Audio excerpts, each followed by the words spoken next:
Hello students, welcome back to my channel.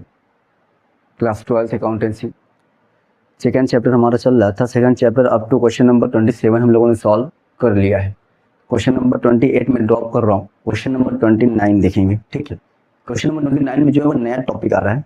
तो topic क्या है? Accounting treatment of reserves and accumulated profit when there is change in the profit sharing ratio of existing partners. अब क्या होता है कि company में partners reserve भी रखते हैं और एक्यूमुलेटेड प्रॉफिट भी रखते हैं। रिजर्व का मतलब क्या होता है? जैसे workman compensation reserve, general reserve, ठीक है, ये सब क्या है? ये सब ये रिजर्व रखते हैं कंपनी के अच्छे के लिए, ठीक है, कंपनी को एक्सपेंड करने के लिए ये सारे रिजर्व रखे जाते हैं। अगर इन केस जैसे for example workman compensation reserve रखा है, वर्कमैन कंपनसेशन रिजर्व जो रखा जाता है वो बेसिकली वो कंपनी के वर्कमैन के लिए रखा जाता है, एम्प्लॉय के लिए रखा जाता है। इन केस अगर कंपनी में किसी की एम्प्लॉय ने क्लेम कर दिया, क्लेम जैसे मैंने हर कंपनी ने एम्प्लॉय के नाम से पैसा रखा है। पैसा रखने का पर्पस क्या है कि भाई अगर इन केस हमारे कंपनी के अंदर किसी एम्प्लॉय को कुछ हो जाए तो उसका जो ट्रीटमेंट होता है, जो उसका इलाज होता है, वो इसी पैसे से होता है जो हमने as a workman compensation reserve के नाम से रखा है।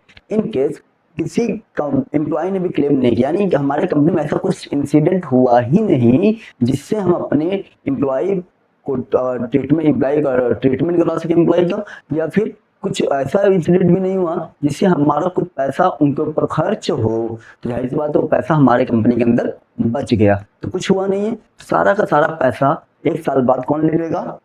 ऑनर ऑफ द कंपनी, यानी पार्टनर्स जो हैं वो पैसा आपस में फिर बांट लेंगे। कैसे बांटेंगे?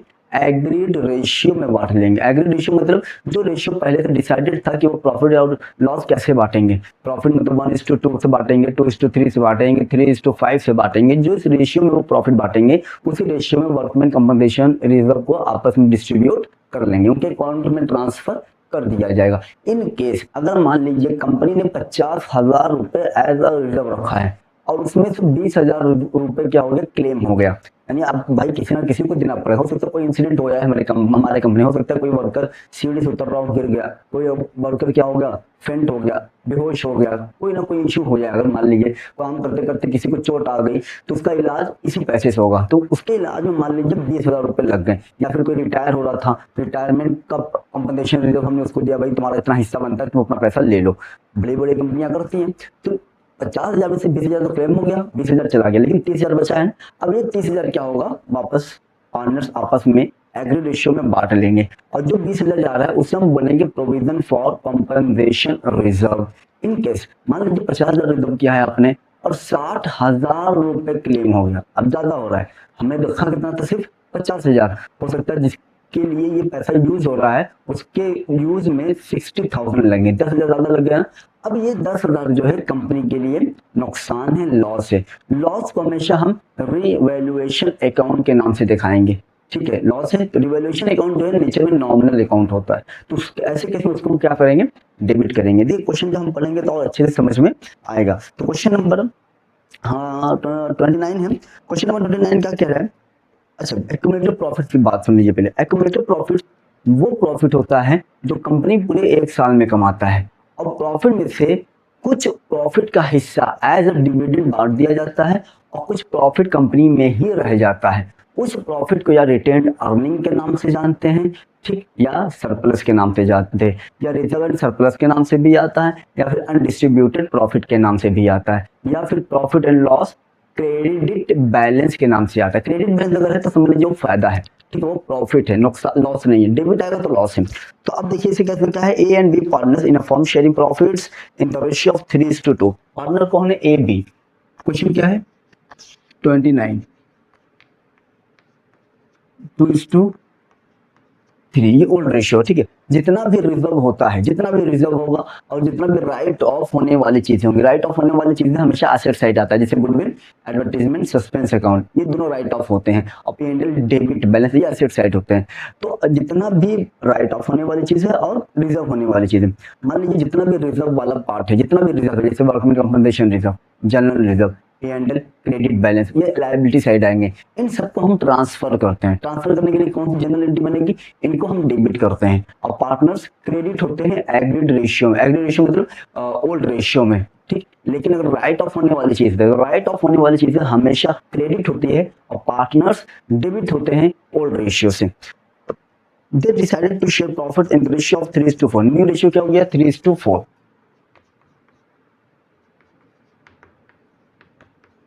ठीक है। उसके बाद क्या कह रहा है, WEF मतलब with effect from April 1st 2024, on that date there was a credit balance of 70,000 in the profit and loss account। accumulated profit है, देखिए क्रेडिट बैलेंस का मतलब प्रॉफिट है, लॉस नहीं है। As the necessary general entry assuming that partner decide to distribute the profit। जब भी कोई रिजर्व वगैरह बांटना होगा तो यहाँ पर हमें सैक्रिफाइसिंग या गेनिंग रेशियो कोई नीड नहीं होता है। सैक्रिफाइसिंग रेशियो का नीड हमें कहाँ होता है, गुडविल बांटने के लिए। कौन सा गुडविल, जो फर्म का गुडविल होता है बाहर होता है, अंदर नहीं होता। बैलेंस शीट के अगर अंदर रहेगा तो वो ओल्ड रेशियो में राइट ऑफ होता है। बैलेंस शीट के अगर बाहर है तो उसके लिए हमें किसकी नीड पड़ती है, सैक्रिफाइसिंग रेशियो की नीड पड़ती है। यहाँ पर क्या करना है, हमें जनरल एंट्री पास करना है, ठीक। वर्कमैन का प्रॉफिट एंड लॉस बैलेंस है, हमारा फायदा है, प्रॉफिट है, तो प्रॉफिट है। प्रॉफिट के केस में इसको क्या करेंगे, profit and loss account debit. कौन कौन पार्टनर है, टू ए टू बी। 70,000 रुपये है, 70,000 इंटू 2/5, 70,000 इंटू 3/5, 5 इसको कट करेंगे तो 14,000 आएगा, ठीक है। 70,000 से पूरा इसको डेबिट कर लेंगे और क्रेडिट कितने से होगा, ए में 28,000 से, और इसके में क्रेडिट कितना होगा 42,000 से, ठीक है। प्रॉफिट एंड लॉस बैलेंस क्या हो गया, तो उनके अकाउंट में ट्रांसफर कर दिया। नरेशन क्या लिखोगे, being profit transfer to partners capital account, ये हो गया जनरल एंट्री। जितने भी रिजर्व वाले हिस्से हैं वो डेबिट होंगे और पार्टनर्स क्रेडिट होंगे ओल्ड रेशियो में। ये आपका क्वेश्चन था बस, और कुछ था नहीं। तो क्वेश्चन ये सॉल्व हो गया। क्वेश्चन नंबर 29 मैंने सॉल्व कर दिया। क्वेश्चन नंबर 30 की बात करें तो क्वेश्चन नंबर 30 में भी 3 पार्टनर हैं, ए बी सी। अच्छा ये भी मैं देख लेता हूँ, बहुत खास नहीं है। क्वेश्चन नंबर 30 की बात करें तो A B C 1:2:3, 1:2:3। New ratio क्या हो गया, न्यू रेशियो हो गया 2:3:4। ये हो गया न्यू रेशियो 2:3:4।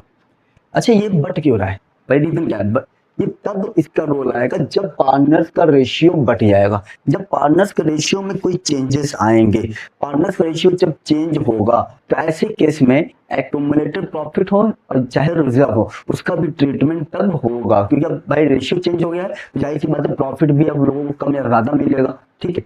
इस रेशियो में बांटते तो कुछ और मिलता है, इस रेशियो में बांट, अब इस रेशियो में जो बांटेंगे अब कुछ और मिलेगा, इसलिए जो रिजर्व रखा होता है वो आपस में बांट लेते हैं, ओल्ड रेशियो में ही बांट लेते हैं। क्योंकि उस समय जो ये रिजर्व ने मेंटेन किया था उसमें रेशियो ये था।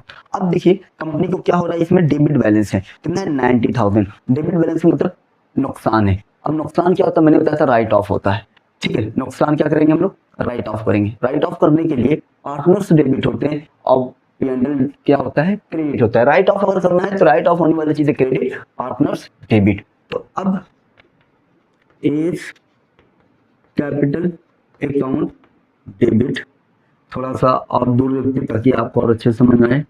Debit B's capital account debit, C's capital account debit to profit and loss account. कितना था, 90,000 इंटू पुराना रेशियो क्या है 1/6, 90,000 2/6, 90,000 यानी 90,000 3/6, ये हो गया आपका 15,000। यानी 6 टेबल में 90,000 कितना आता है 15,000, यानी ये 15,000 बेयर करेंगे, ये 30,000 बेयर करेंगे और ये 45,000 बेयर करेंगे। टोटल कितना हो गया 90,000 हो गया। यानी 90,000 जो नुकसान आया था उसमें से 15,000 ए बेयर करेगा, 30,000 बी बेयर करेगा, 45,000 आपका सी बेयर करेगा। तो इस तरीके से क्वेश्चन सॉल्व होगा। याद रखिएगा, फिर से मैं बोल रहा हूँ, जितने भी रिजर्व होते हैं वो डेबिट होते हैं, और जितने भी राइट ऑफ होने वाली चीजें होती है वो असेट साइड आता है। बेसिकली 3 चीज ही आते हैं, profit and loss, debit balance, advertisement suspense और गुडविल आता है। बैलेंस शीट के अंदर वाले, बाहर वाले नहीं। तो ऐसे केस में उसको हम लोग क्रिएट करते हैं। तो ये क्वेश्चन नंबर 29 एंड 30 सॉल्व हो गया। अब हम देखेंगे 31 अच्छा क्वेश्चन है, क्योंकि ये अक्सर एग्जाम में या एमसीक्यू में आएगा या अलग से दे देता है किसी न किसी क्वेश्चन में ऐड करके। तो let's solve question number 30।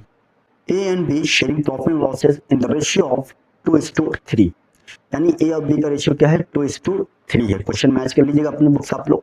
Decide to share future profit and losses equally with effect from 1 April 2024। यानी अब क्या हो गया, ए बी का जो पुराना रेशियो था वो था 2:3 30। ए टू बी का जो पुराना रेशियो था वो कितना था, 2:3। न्यू रेशियो क्या हो गया, क्या फैसला किया इन लोगों ने, अब ये इक्वली बांटेंगे, 1:1 से बांटेंगे। कब से इन्होंने डिसीजन लिया, 1 अप्रैल 2024 से। And an extract of the balance sheet as of 31st March 2024 is as follows। Balance sheet देखिए क्या दे रहा है, वर्कमैन कंपनसेशन रिजर्व 40,000, यानी कंपनी ने क्या किया है, वर्कमैन कंपनसेशन रिजर्व, यानी वर्कमैन के नाम पे उसने रिजर्व रखा था 40,000 रुपए। इन केस अगर कोई क्लेम होता है, कोई इंसिडेंट होता है, तो कंपनी यहीं से पैसा देगा, 40,000 में से ही पैसा देगा। अगर नहीं हो रहा तो कंपनी आपस में क्या कर लेगा, बांट लेगा। याद रखिएगा, क्लेम होगा तभी। First point, show the accounting treatment under the following alternative cases। First point is if there is no other information। First point क्या कह रहा है कि मान लीजिए, फर्स्ट पॉइंट में क्या कह रहा है कि वर्कमैन कॉम्पनसेशन रिजर्व से रिलेटेड कोई भी इंफॉर्मेशन नहीं है। इंफॉर्मेशन मतलब कोई भी क्लेम नहीं हुआ। जब कोई क्लेम नहीं होगा तो वर्कमैन कॉम्पनसेशन रिजर्व कौन ले लेगा, पार्टनर्स आपस में क्या कर लेंगे, बांट लेंगे। तो वर्कमैन कॉम्पनसेशन रिजर्व अकाउंट मैं शॉर्ट में लिख रहा हूँ, डेबिट, दो पार्टनर है, 2A 2B, कितना था 40,000। ओल्ड रेशियो में बढ़ता है, ठीक है, न्यू रेशियो में बढ़ेगा। न्यू रेशियो का रोल नहीं है। ओल्ड रेशियो क्या होगा, 2/5 3/5। तो कितना हो गया, 5 8 या 8 2 जा, ये 16,000 ले लेगा, और ये कितना ले लेगा, 8 या 24, ये 24,000 ले लेगा। पहला केस सॉल्व हो गया। क्यों बटन पता है, क्योंकि सिर्फ रेशियो चेंज होने की वजह से ये ट्रीटमेंट किया जा रहा है। अगर ना चेंज होता तो इसका ट्रीटमेंट नहीं होता, इसको याद रखिएगा। और दूसरा केस तब हमेशा ऐसा ही होगा, अगर चेंज नहीं होगा तो ट्रीटमेंट नहीं होगा, ऐसा भी नहीं है।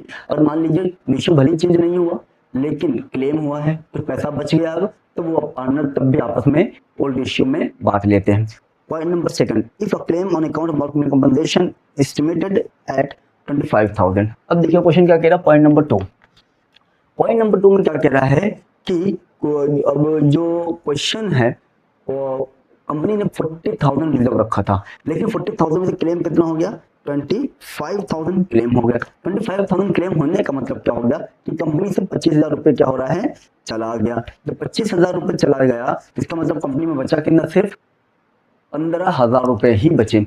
तो 25,000 क्लेम होने का मतलब क्या हुआ, हो सकता है कंपनी में कोई इंसिडेंट हुआ हो सकता है कोई वर्कर को नीड हुआ, पैसे की आ गई हो सकता है किसी वर्कर के साथ कोई इंसिडेंट हो गया हो, कोई गिर गया हो, कोई बेहोश हो गया हो, या फिर कोई रिटायरमेंट ले रहा हो, तो उसको पैसा कंपनी ने यहीं से पैसा उठा के उसको दे दिया, लेकिन फिर भी कुछ पैसा बच गया 15,000। तो 15,000 जो बच गया वो पार्टनर्स आपस में क्या करेंगे, बांट लेंगे। मैंने हमेशा बताया कि रिजर्व को क्या करोगे आप, डेबिट करोगे।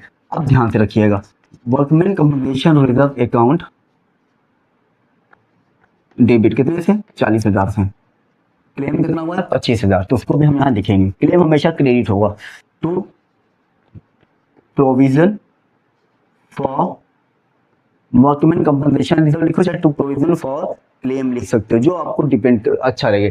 तो to provision for workman compensation लिखो, to claim for workman compensation लिखो, compensation reserve account 2A 2B। कितना क्लेम हो गया, 25,000। बचा कितना है, 15,000। किस रेशियो में बटेगा, ओल्ड रेशियो में। 5 3 जा 15, 3 2 जा 6 और 3 3 जा 9। इसके लिए सबसे बेटर आप ये लिखिए, to claim for workman compensation reserve. Claim लिखिए तो बहुत अच्छा होगा, प्रोविजन ना लिखिए आप। पॉइंट नंबर 3, उम्मीद करता हूँ ये क्वेश्चन आपको समझ में आया होगा। देखिए मैंने क्या बताया था, हमेशा रिजर्व क्या करेंगे, डेबिट करेंगे। 40,000 से डेबिट कर दी, लेकिन क्लेम हो गया, इतना पैसा हमारे पास से चला गया, 25,000 रुपये चला गया, ठीक है, क्लेम हो गया, लेकिन 15,000 बचा था ना, तो 15,000 आपस में ए और बी क्या कर ले रहे, बांट लिए। अब देखिए क्वेश्चन क्या कर रहा है, if claim on account of workman compensation is estimated at 40,000, क्या करें, अब क्लेम कितना क्या हो गया, 40,000 का हो गया, यानी जितना पैसा हमने रिजर्व रखा था पूरा का पूरा एम्प्लॉय के ऊपर ही खर्च हो गया, कुछ बचा ही नहीं। जब कुछ नहीं बचा तो क्या और जो पार्टनर्स हैं क्या बोलेंगे, जब बचेगा ही नहीं तो पैसा लोगे कहाँ से, तो सारा का सारा जब क्लेम हो गया तो एंट्री क्या बनेगा, workman compensation reserve account debit to claim for workman compensation reserve, या फिर हाँ चलिए ठीक है, कितना था 40,000 था, ये आपको क्या हो गया, पॉइंट नंबर थर्ड भी सॉल्व हो गया, ठीक है। तो अब यहाँ पे लिखेंगे point number 4, to claim for workman compensation ही लिखे, workman compensation account. Last point है क्या, आई थिंक हाँ लास्ट पॉइंट, और लास्ट पॉइंट में देखिए, लास्ट पॉइंट थोड़ा सा अच्छा है, क्यों, ये लास्ट पॉइंट में हर में देखिए एक एक जनरल पास हो रहा है ना, लास्ट पॉइंट के साथ ऐसा नहीं है, लास्ट पॉइंट के साथ कुछ सिस्टम अलग से है। क्या सिस्टम है, if a claim on account of workman compensation is estimated at 50,000, अब क्वेश्चन क्या हो गया भाई, हमने रिजर्व कितना रखा था, सिर्फ 40,000 रुपये ही, लेकिन क्लेम कितने का हो गया 50,000, यानी 10,000 ज्यादा हो गया। ये जो 10,000 ज्यादा हो रहा है वो कंपनी के लिए फायदा हुआ कि नुकसान, कंपनी के लिए नुकसान हुआ। अब जो नुकसान होगा उसे हम रिवैल्यूएशन अकाउंट से शो कराते हैं, और जो फायदा होगा उसे हम भी रिवैल्यूएशन अकाउंट से ही शो कराएंगे। क्यों, क्योंकि रिवैल्यूएशन अकाउंट जो है वो अपन नेचर में नॉमिनल अकाउंट है। आप कहोगे सर यहाँ तो फायदा हो रहा था, बच रहा था, तो हमने रिवैल्यूएशन क्यों नहीं दिखाया, यहाँ फायदा नहीं हो रहा था। फायदा होने का मतलब ये हो गया, मान लीजिए कोई सामान आपने मशीन खरीदी थी 1 लाख का, उसे बेच रहे हो 1.5 लाख का, तब 50,000 फायदा हुआ। ये तो मेरा ही पैसा मैंने रिजर्व रखा था ना, इतना क्लेम हुआ, इतना मतलब 40,000 मैंने ही तो रखा था, इतना क्लेम हुआ, इतना बच गया, तो फायदा कहाँ हो रहा है, मेरा ही पैसा बच रहा है, तो इसलिए हम लोगों ने आपस में बांट लिया। लेकिन यहाँ की बात करें तो यहाँ पर क्या हो रहा है, workman compensation reserve account debit, इतने घंटे हम और लिखेंगे टू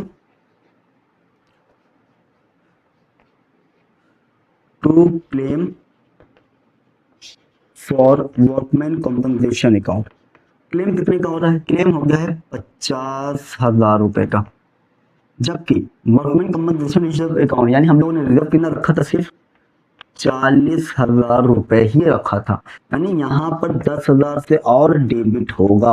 वो किस नाम से करेंगे, रिवैल्यूएशन अकाउंट के नाम से इसको डेबिट किया जाएगा, ठीक है।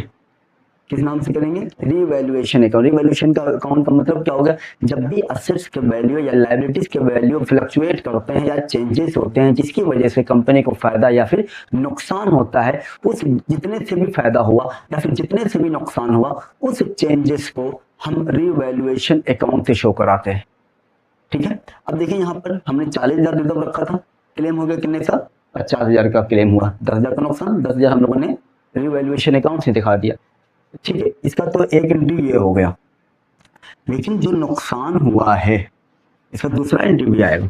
दूसरा एंट्री मैं यहाँ लिख दे रहा हूँ, ये जो नुकसान हुआ है 10,000 का, ये बेयर कौन करेगा, ये बेयर करेंगे भाई कौन, पार्टनर्स करेंगे। नुकसान हुआ जिस पर डेबिट किए थे, लेकिन अब जब पार्टनर्स को बेयर करेंगे तो अब इसको डेबिट को क्या करेंगे, क्रेडिट, बेयर पार्टनर्स करेंगे तो पार्टनर्स क्या हो जाएंगे, debit A B, debit to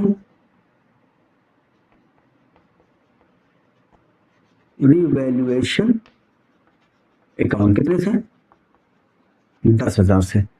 अब ये 10,000 का 2/5, 10,000 3/5, 5 to 10, 4,000, 4,000 आपका ए बियर करेगा और 6,000 आपका बी बियर करेंगे, ठीक है। जैसे मैंने बताया था ना राइट ऑफ होने वाली चीजों में जो भी पेंडल डेबिट बैलेंस आया था 90,000, याद होगा आपको। तो अब देखो यहाँ पर यही पॉइंट थोड़ा सा अच्छा था, ठीक है। अब क्लेम अगर इसमें 4 पॉइंट आ रहा है ना, अब एक इन्वेस्टमेंट से रिलेटेड भी क्वेश्चन आपको मिलेंगे। अच्छा इन्वेस्टमेंट से रिलेटेड, इसके बाद का टॉपिक इन्वेस्टमेंट से ही रिलेटेड है, तो वो हम उसको अगली वीडियो में देखेंगे, ठीक है। तो ये क्वेश्चन नंबर 30 भी हमने सॉल्व कर लिया है। तो पहले क्या था, कि भाई जितना हम लोगों ने रिजर्व रखा था कोई क्लेम नहीं हुआ, पार्टनर्स आपस में बांट लिए पूरा ओल्ड रेशियो में ही। रिजर्व हमेशा डेबिट ही होता है, लेकिन दूसरे वाले में 40,000 ही रिजर्व रखा था, 40,000 में 25,000 क्लेम हो गया, 25,000 तुम्हारे पास से पैसा चला गया। अब ये मत देखिएगा यहाँ कुछ और यहाँ कुछ और, बल्कि आप यही लिखिएगा claim for workman compensation account ही लिखिए तो बेहतर है। दूसरा 25,000 क्लेम में 25,000 चला गया, बचा के नसीब 15,000, 15,000 रुपये आपस में पार्टनर्स क्या कर रहे हैं, बांट रहे हैं, ओल्ड रेशियो में ही बांट रहे हैं। थर्ड वाले में क्या कह रहा है, 40,000 ने रिजर्व रखा था, पूरा का पूरा क्लेम हो गया, तो पूरा का पूरा क्लेम होने का मतलब पूरा पैसा खर्च हो गया, कुछ पैसा बचा नहीं, तो पार्टनर्स लेंगे कैसे, इसलिए workman compensation reserve account debit to claim for workman compensation account 50,000।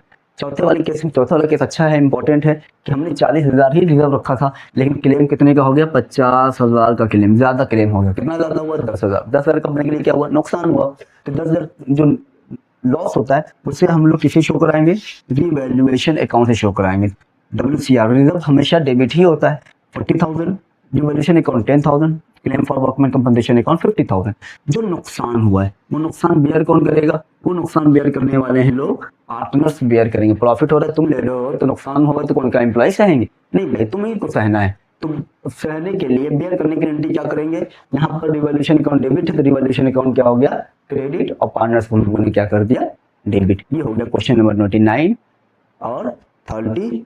ये 31 है, सॉरी मैंने 30 लिख दिया है, आप लोग बताते भी नहीं है, ये 31 है, क्योंकि 29, 30 एंड 31 क्वेश्चन सॉल्व हो चुका है। अब नया टॉपिक आएगा इन्वेस्टमेंट फ्लक्चुएशन फंड। इन तीनों क्वेश्चन से रिलेटेड कोई डाउट, कोई कंफ्यूजन होगा तो उस डाउट को जरूर क्लियर करिएगा, क्योंकि अब ये टॉपिक चलेंगे हर क्वेश्चन में, एडमिशन में हर क्वेश्चन में इसको ऐड कर देगा, ज्यादातर क्वेश्चन में ऐड करेगा। तब तक प्रैक्टिस करते रहिए, कोई डाउट होता है तो जरूर कमेंट करके पूछिए।